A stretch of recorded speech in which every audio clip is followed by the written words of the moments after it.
The Prentice Alsop Heating and Air Coaches Corner, fueled by Donut Country and McDonald's Murfreesboro on FM 101.9 and AM 1450 Murfreesboro, FM 100.5 Smyrna, and streaming at WGNSSports.com. We are back here on the Coaches Show, brought to you by First National Bank of Middle Tennessee. If you're looking for a hometown feel with your bank, turn to First National Bank of Middle Tennessee, offering full-service banking and mortgage services. Head coach Matt Kriesky joins us of the Blackman Blaze, and you brought a helper this morning? Yeah, this is the boss right here. She takes care of business and makes sure that I'm in line and make sure I'm doing everything the right way. So she wanted to tag along this morning, and so she's had her donut. We appreciate that, and now she's just sitting here waiting to tell me the next thing to do after we get done this morning. And what's her name? This is Lindley. Lindley. Yep. That's what I was thinking, but she must love some Uncle Will too. I don't know. Oh yeah, she does. So as soon as I finished the interview with him, that was the first person that met him at the door. So pretty cool. Last night, I said, "How are you this morning?" You said, "Dry," and that's a big thing, isn't it? Yes, sir. Yes, sir. You've been coaching, playing for all these years. Last night has to rank in a top 5 of misery. Yes, we knew it. You watched the weather all week, and you knew it was going to get bad. Talked to Coach Renshaw during the week. We talked about moving the game up, but you're always playing a guessing game, so you really don't know. So we stuck with it on Friday, and like you said, it was raining. I thought, we saw a little break in. I was hoping, early on we could probably maybe do some things we want to do offensively. But then all of a sudden it came down. That wind was blowing, so we were fortunate. In the third quarter, I told our coaches, I want to fight the wind in the third quarter and have the wind with us in the fourth. Felt good about that because in the first half, it was against us in the first quarter, and in the second quarter we had it. And I thought that's when we were able to score some more points. I scored those 14 points in the second quarter. So I thought the win was huge, I thought. Yeah. How – the little things that go into a game. Most of the time you don't think much about the coin toss, but it was important last night. Did you all win the coin toss? No, we did not. Siegel won. They deferred to the second half, and so they had the win at their back in the first quarter, yes, which is what you would want to do. So then you have to react to that. Yes, and so that's what every little thing. Can't say enough about Ian Molina. He's our center, long snapper. And so he did a great job. I thought snapping the ball under the conditions that we had last night. And the biggest thing that we told quarterbacks, running backs, just ball security. If we can not have any turnovers, it's going to give us a great chance to win tonight. I thought they did a great job. Marcus did a great job managing the game, doing what we asked him to do. Wasn't able to throw the ball much, but the throws that he threw, were where we wanted him to throw the ball, and then he did a great job. You had the wind at your back in the second quarter. You knew that was going to be a big quarter for you. It almost really shortens the game, doesn't it?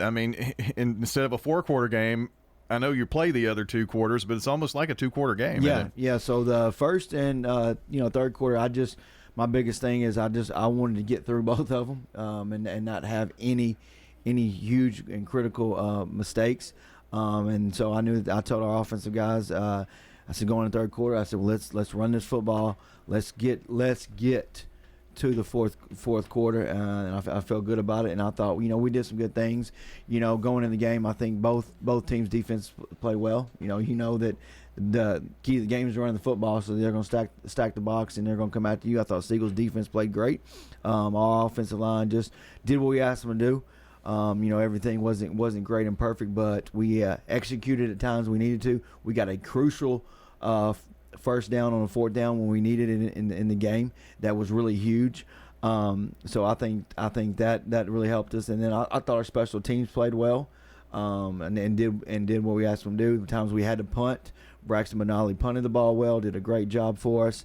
We hit our extra points. And then our kickoff team played well, so we're really impressed with that under the conditions. The one negative that I have, and it's just us as coaches, we're always looking at the negatives. Try to be as positive as can be. Up 21-0, I like to go ahead and finish the game, but we let them, defense played well all game. I can't say enough about the defense. Defense did an outstanding job. Our defensive lineman, Archie Roseman, had a touchdown last night, so got to give him a shout out. When you get when a big guy like that scoring a touchdown, that's huge, and he was really excited about that. But we gave up one deep ball. And other than that, I thought, our defense almost played near perfect. So I was really proud of them, impressed with them. Our secondary played a great job coming up on making tackles. And again, Ethan Carson, Rodney Irvin did a great job at inside linebacker. So proud of them. And it's just, we've got to build off this. Cannot have a letdown next week against Pure Academy. And Matt Kriesky with us talking Blackman football. I've talked to the other two coaches this morning that I'm talking to about scoring first and how important that is on a night like last night when the wind and rain, you're battling that.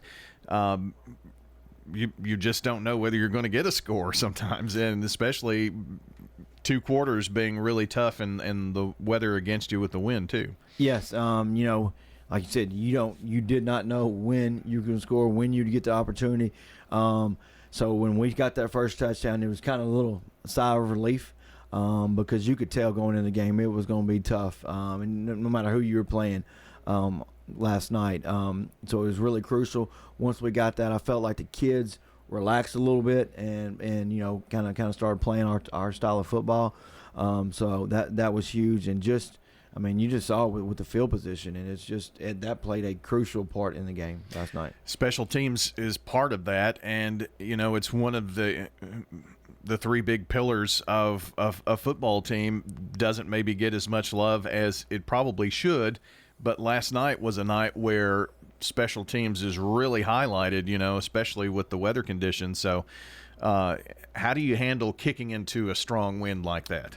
You either decide if you're going to kick into it or you're going to go for it on fourth down, and if you don't get it, you're putting your defense in a bad position. So in the third quarter, I didn't want to take the chance of having a bad kick, and that's nothing against our punter, but I just felt like it was 4th and inches, and I felt like, I told the guys, like, we've got to get it. Hunker down. We've got to get it. I told the running back, just run the ball hard and get it. And we were, they knew what we were going to do, and we were able to get that yard that we needed to move the chains. And so that was huge. But at the end of the game in the fourth quarter, Braxton Benali, one of his last punts, he put the ball, he downed it on the 1 yard line, and that was huge for us. Yeah. And so for him to be able to do that, pin them deep, and not give them another opportunity. Essentially they would have had to drive 99 yards into the, with the win against them to score another touchdown. In my Smyrna interview and in our broadcast game last night, a couple in both of those games, there was at least one punt that hit, and when it bounces on the turf, sometimes it can get a high bounce, and then the wind carried it another 10 yards, and so you never know. Yeah, we blocked one early, but that Seagull had the wind with them, and we blocked it, so it still went forward as it came down to hit one of our guys, and they fell on it, so they got the ball back. Any other situation, that block punt would have went the other way, and everything would have been fine. But that was last night. Then we were fortunate in the second quarter to block one. They had a mishap on a snap. We blocked one. Jonah Brown was able to fall on him in the end zone to give us the touchdown. So it was huge. We had a special team touchdown and a defensive touchdown. So those things were huge for us last night. Boy, that makes a coach really smile, doesn't it, when you can score in all three phases? Yes, it does. Well, you survive, advance. It's a region win, which is crucial. You stack up as many of those as possible, obviously, and hopefully better weather for next Friday night, because that's a home game for you guys, right? Yes, it's homecoming. Pure Academy is coming to town. Excuse me, again from last year, so it'll be our homecoming game. It's a neat time for the Blackman community for homecoming. We'll have a parade on Friday. So that'll be huge, pep rally, and a lot of things going on Friday. Homecoming week is it's great, but I don't know that I haven't met a coach that loves homecoming week for many reasons. No, there's a lot of distractions. It's just It is what it is. Whenever I was at Centennial, they did something a little bit different, and I thought was neat. They did all the activities on Thursday, and then Friday was just a normal school day. That's the only school that I've ever been a part of that did it that way. They told me when I got there, that's what one of the first coaches at the school, that's the way he wanted it, and they kept it that way. So that was the only thing different. It did have a lot of teachers and people in that community complain because, you want all the homecoming events on Friday. But I look at it, man, if the community and everyone enjoys it on Friday, let's have it on Fridays. Guys, you're going to have to deal with distractions every week. So how are we going to handle these distractions? Are we going to be able to overcome them, or are we going to let these distractions affect us in the game? Well, what do you know about Pure Academy? Well, I've seen them a little bit on film earlier in the year. They're athletic, just like they were last year. They're big up front. They have speed. So we're going to have to come ready to play. Hopefully, going in, their numbers are low. So hopefully we can wear them down a little bit. But I expect in the first quarter it's going to be a hard fought game, and hopefully we can wear them down a little bit. Not have any turnovers and eliminate their big play team. So we got to eliminate the big plays and not let them have big plays and give them momentum to be in the game next Friday. Well, I know that. It's also the week before your bye. It's the week before fall break. You've got homecoming, so there are a lot of distractions and things that are there. I haven't met a coach that likes going into a bye with a loss either. So no, that does not make the bye week fun. So we got to take care of business and do what we're supposed to next Friday night, so we can enjoy our fall break, and then start getting ready for the big one. Well, Coach, good luck against Pure Academy. Again, homecoming for the Blaze. And, you do it right there in the community parade and everything, right? Yes. It's neat to, have the parade going through the middle school, the elementary school, as the kids seeing it, all the kids growing up from elementary school to middle school to high school being a part of that. That's really neat. So it's going to be a fun day on Friday. One thing that I think is really cool about all of the schools, from the elementary to the middle school and the high school, you've got the same logo, the Flaming Bee, and have kind of adopted that. And I think that it builds Blackman pride from kids being in kindergarten right on through high school. It does. They have the B on the shirt from kindergarten all the way through 12th grade. So that's something special. You're here in a big city, Rutherford County, but you get a small town feel in the Blackman community that really supports each other from the elementary, middle school to high school. And it's a great community. It's a great place to be a part of, to see everyone from the elementary school to the high school on the same page. Can't say enough about the administration at the elementary school, middle school, and then what they're doing at the high school. But we are Blackman. Coach, good luck, and we'll see you next Saturday morning. Thank you. That is Matt Kriesky joining us here on the Coaches Show, brought to you by JHA Company, Josh Houston and Associates, jewelry, letter jackets, yearbooks, graduation products, and more online at jhacompany.com. How about a fix for your sweet tooth? Donut Country is open